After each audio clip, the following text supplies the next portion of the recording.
during the year, you may well remember, we had a look at the coaches who had just moved to new clubs or begun their coaching careers in this season, just rating how they had gone. I thought we'd just revisit that to see what you think. And I'll just go, we're looking for Trent Barrett, Todd Peyton, Kevin Walters, Nathan Brown, of course, the Warriors, and the Dragons with Anthony Griffin. So if you just give me, you can do it any way you like. You can do it an ABC. You could do it a 1 to 5. I'm not sure. You don't even want to grade it at all. You can just tell me what you think. Reedy, if you would, let's start with Trent Barrett at the Bulldogs. I've got to give him a D. Ooh, okay. Well, they had a pretty poor season, didn't they? What did they win? How many games did they win? 3. 3. They finished off well. Well, Dick expense of the Tigers. Yeah. No, I think he's had a tough season. I think it's a huge off season for him. He's got some players coming next year and needs to hit the ground running, or he's going to be under all sorts of pressure. Trent Barrett next year. I'm giving him a 5 out of 10. Okay.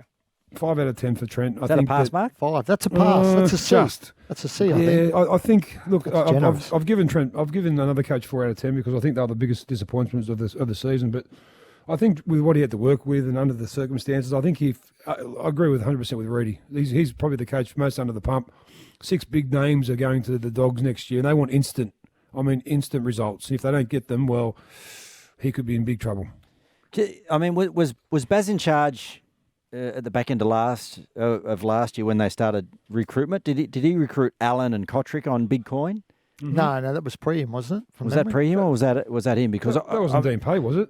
Because there have been 2 purchases that really, for that sort of value, probably haven't been value for money, and probably weren't the sort of positions that they should have invested in. Yep. Good point. So, based on I think you need to look at these coaches of what they've done away from the footy field as well, because when you take over a club, generally the club's not in great shape. So then you're putting a lot of pieces together, on the sidelines, as we've seen with Kevy and the like. So. Recruitment-wise, I think Baz seems to be doing. Matty Burton's obviously a great pickup. Addo Carr's a great pickup. So they've got 4 or 5 guys coming, as we just spoke about, that have been, really good recruitment areas for the club. So get some points for that. But performance-wise, I think, 4. Okay. Well, what about Todd Peyton? There were some high hopes for him. His caretaker role at the Warriors was a terrific one. And off he went to the Cowboys and hasn't swum quite so well. No, and there was also that incident at the start of the year. I really thought he was going to make an impact there immediately because he sort of had that personality, and we saw what he did at the Warriors in difficult circumstances, but it hasn't certainly gone his way. Not sure whether that was a good swap, the one did, and for the young guy that went to Clifford. Newcastle in Jake Clifford, who's doing really good things there. I haven't seen a spike in really any of the players up there's form, or no one's really improved up there. So I'd have to say it's a 3. Okay. Quickly on Barrett, he did play a role in the sign of Kotrick, Corey Allen and Kyle Flanagan, so he was involved in all those guys. Yep. No, I just looked it up then. Take a point off then. Take a point. Sorry, Baz. In terms of Toddy Payton, I'm a D again. I'm giving him a D as well. Yeah. Okay. Was that a shocking end of the year? Shocking run. They won 4 in a row at one point, and I thought they'd turned the corner, but then... And he wrestled all year with how to use Jason Tomalolo. He's got to get his head around that. Had the hammer at fullback and Val Holmes. He didn't quite get that right, working that out. I think he got it right at the end. So, no, a D for me. Again, under pressure next year, starting next year. Yeah, I think he made a rod for his own back early on. I think he overcomplicated things way too much. Way too much. He was being given the keys to a Ferrari and he tried to drive it like a Volkswagen. Honestly, when he first came out and said that about Jason Taumalolo, that he's got a 10-year deal with us, we want to conserve him, I've never heard anything like that. I want my best players to play close to 80 minutes a game as much as they can every week.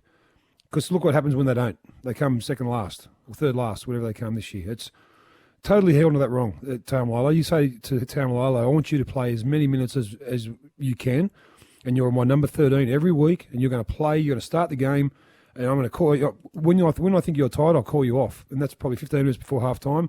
I'm going to give you 15 minutes there. I'm going to give you the whole half-time, which is 15 minutes, and then 15 minutes in the second half. You go on for the rest of the game. Because every time we would see it this year early on, when Taumalolo would go off, other teams would get the ascendancy. And that happens when the best player in your team is taken off the field. The other teams grow a leg. I agree with Gerds as well. I don't see any players overly improving. Maybe the Hammer, who made it into Origin, but he was always going to improve because he's just an athlete. But, blokes like Cohen Hess, who I think is just about to re-sign again, he's hit quicksand. I was disappointed by them this year. They were my biggest disappointment of the season. I expected big things from the Cowboys, but they didn't come. So I'd give Todd a 4 out of 10. Okay. Kevin Walters, I think when last we spoke about this, Kevy and the Broncos, well, they were bottom lining. They weren't going so well. It may well be that he's flipped on that because there's hope and expectation among Broncos and their fans. C+ for me for Kev. Yeah, C+. see? Yeah, that's like a 6 maybe, isn't it? Yeah. 6 out of 10. Yeah. Is D your bottom, by the way? I'm just No, E. get him ahead. You Oh, get you've got an an E. E, have you? Yeah, You get F. No one's getting an E though. Okay. Not that harsh. All right. You know, I'm Switzerland, nice guys. C+ for me. Won't be Scared to enough, make so. commitment. Finished the season with a bit of hope, didn't they? Signed Adam Reynolds and Curdy Capewell and won a couple of games. So, yeah, I think there's promise there. There's hope. Okay, good. Yeah, I think you could see when help arrived with in form of a CEO and then a footy manager that he was Yeah. able to then to just focus on not the recruitment, not the rebuild, but actually the coaching side of things and building the relationships with the players, which looks to have worked a treat because in the end he had the style of play that he was after was pretty clear. And he was getting really good effort out of him. And on the back of effort then comes performance and then comes growth in players. But you just got to set that foundation. And I think by the end of the season, the Broncos you knew what you were pretty close to knowing what you were going to get from them when they took the field for those last 5 or 6 games. They got a couple of wins laid under their belt as well. So I'll give Kevy a 6. Okay, I like it. Everybody's happy to see Kevy get some good scores, MG. Well, I think they might be close to finals footy next year, the Broncos. Exactly what Gerd said. Once help come with Ben Eichen and Donaghy from Melbourne, his pressure levels just dropped. You could see it in press conferences. You could just see it openly. He was a lot more comfortable. And they unearthed players like Tessie New and Selwyn Cobbo, and Herbie Farnworth is a fantastic player. And Albert Kelly, Bullimore was a bit of a big loss to Manly. But Payne Haas, I mean, he's the future of the Broncos. And I love the way that young Ricky and Hetherington come along. And you put Reynolds at number 7 and you put Capewell in there in that forward pack with this young sprinkling of local stars. And all of a sudden you've got a team that's, they're going to make Suncorp a cauldron once again. I think, Kevy's definitely a pass mark. He would have probably started the season at a 3 out of 10. He doubled that to a 6.5, 6. Love it. Nathan Brown, he took on the Warriors, who were everybody's second team for last season and into this season as well. Struggled at the end only in terms of that PR job with the work of Matt Lodge and perhaps Kane Evans really undermining what that club was about and trying to do. How did you see his season? I'd like to pass on Brownie just because of the unusual circumstances there. I think it's really hard to judge a guy that's been thrown into that position and then everything that he was putting into place has been changed without his control. So one thing I liked about the Warriors this year is they lost a lot of footy games, but they. I don't know. It probably doesn't give them any more comfort, but they were close in a lot of those. They lost a lot of that, half a dozen games on the bell. They were always within 6 points. So their performance was always based over 80 minutes. There was a couple of blowouts there, they were active in the marketplace where they tried to bring some new people in throughout the year. They got young Reece Walsh, who's going to be great for them in the coming years. I think Adam Fanua-Blake had some times on the sideline as well. But you've got you had Tuivasa Sheck and you had Leeson Armour leave, with 8 games to go, whatever it may be. So thrown in some really difficult circumstances. So I just think on Brownie, I just got to maybe let him go this year and we have a look at it again next year this time or in the middle of next year. You've got an asterisk. Asterisk on Brownie. Okay. Yeah, I tend to agree with Gers. The situation they find themselves in is just unprecedented.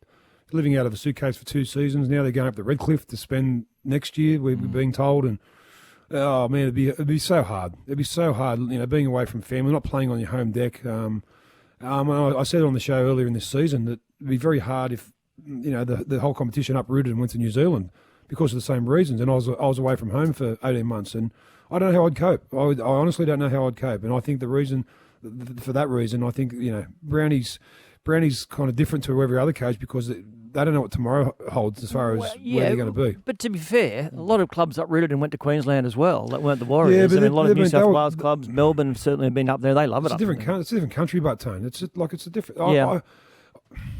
And they're very close knit community, especially the Polynesian boys, and they love their family being at their games. And they love their mum and dad and their extended family. They don't get that over here. Yep. I'm giving. Sorry.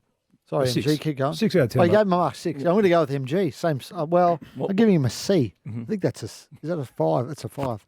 Maybe a C plus. Yeah, look, You're I harsh. think it's a tough one because I actually had them in my 8. I thought they'd make the 8, the Warriors, but that a reason. You're right, Gerds. They lost a lot of close games. They need to find out how to win them, and I think Sean Johnson will help them next year in that regard. Yeah. And obviously the final game overshadows things a little bit, but yeah, I'll give him a pass mark. I thought they had a red hot go most weeks. All right, finally then, the mighty St George Illawarra Dragons and Supercoach Anthony Griffin. How do we rate his season, Reedy? C minus for me. I think Okay. is that a 4.5 or so? Four and a half. Disappointing. They started so well and then Yeah. they just fell off a cliff and barbecue gate and all sorts of rubbish going on. You know, they've got to fix their recruitment up a little bit and strengthen their side for next year. So C minus for me. I think he's under a bit of pressure next year, Hooker. I think he only signed a 2-year deal from Yep. memory. He's got maybe have an option for a third, but I think it might be the club option. I can't remember. So, again, he needs to hit the ground running next year. Yeah, and you talk about the barbecue gate. Obviously, they didn't win a game of rugby league post that. Paul Vaughan's gone. You had to, obviously, over the next several weeks, had to sit a lot of players out. But the fact that they went to that when he had expressly said not to, it kind of is a poor indicator as well. What do you make of the season for Hook? Had some moments where I thought they were going to achieve something and had a decent roster. I thought probably better than some of the other teams that we've been talking about to start off the season. But yeah, just disappointing. Not sure about the strategy around buying players from other clubs that are unwanted at other clubs, or that other clubs are willing to pay out. And I mean, I know it looks good for your salary cap, but generally those guys are a little bit out of form or a little bit past their use-by date. So that's always a dangerous strategy. So I would say a 5. 5 for Anthony Griffin. What have you got for me, MG? My mark is a 6 out of 10. I think that things were outside of his realm as far as the barbecue gate went, I think. But in the same breath, when you've got a coach that you totally respect, you don't do things that are going to jeopardise anything that your footy club. And it was such a selfish act by so many of the team. The positive for the Dragons, Tone, is that Sloan, the Fagai twins, Amoni, and young Jaden Sullivan all emerged from the wreckage to get a taste of first grade, which they'll be better for the run next season. And Jaden Sewers, it's a great acquisition to them. They keep chasing, I think, Billy Kickows on their hit list. They've got Francis Molo coming down. So, yeah, I give Hook a 6. All right, there is the end of season report card for those coaches obviously not involved in finals footy.